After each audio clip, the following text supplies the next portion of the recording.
You're sparring. All right, what we're seeing now is what happens if you kick your opponent below the hogu, below the chest guard. You receive the gamchum penalty for kicking the leg. All right, you see the referee will motion with the hand down, indicating an attack to the lower extremity. Now, if an athlete lifts his leg, his cut kick lower than the hogu, you have to immediately follow that lift with a subsequent technique. If you do not follow that with another technique, with an attempt to score, you will receive the gamchum penalty.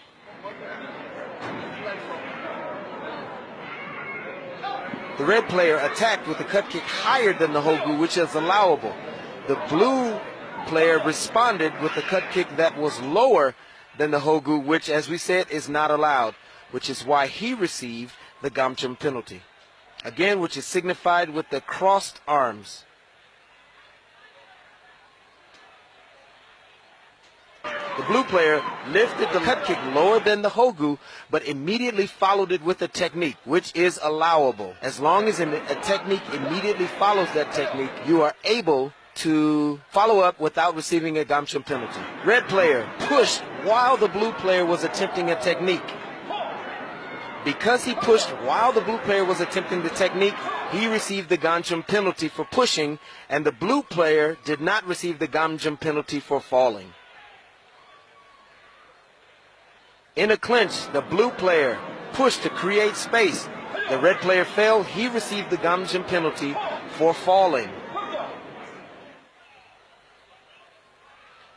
Again, he receives this gamchum penalty because he was not attempting a technique. Now, that varies when we get to the boundary. The blue player created space by pushing the opponent, but he pushed him out of bounds, which results in a gamchum penalty, which is indicated by thrusting the hands forward for the pushing motion. Red player does a back kick. Blue player counters with a cut kick to the butt, which is lower than the hogu or the chest guard. This results in the blue player receiving a gamchum penalty. Again, the referee signifies we're kicking low. Blue player lands a cut kick on the chest guard. The red player slides back out or is forced back out of bounds. The red player still receives the gamchum penalty for going outside of the boundary. That deduction is illustrated by the flipping of the hand.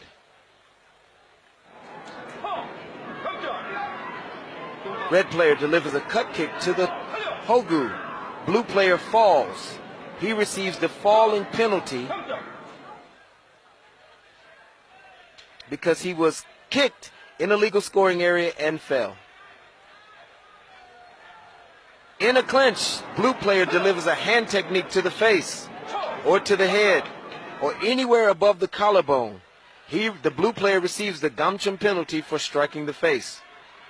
In a clinch, the blue player grabs the red player's chest guard. He receives the gamchum penalty for grabbing. Blue player delivers a cut kick, which is a legal technique, but attempts to kick a fallen opponent. And kicking a fallen opponent is a gamchum penalty.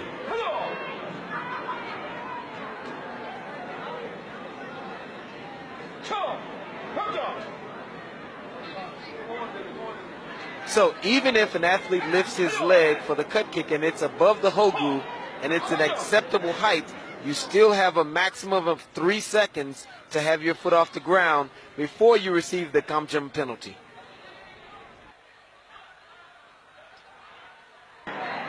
Blue player receives a gamchum penalty for avoiding the match, which is signified by the fists. Now the blue player receives a gamchum penalty for unsportsmanlike conduct, taunting or goading another opponent, which we must note is not the way Mr. Robinson, Ethan Robinson, the blue player, carries himself.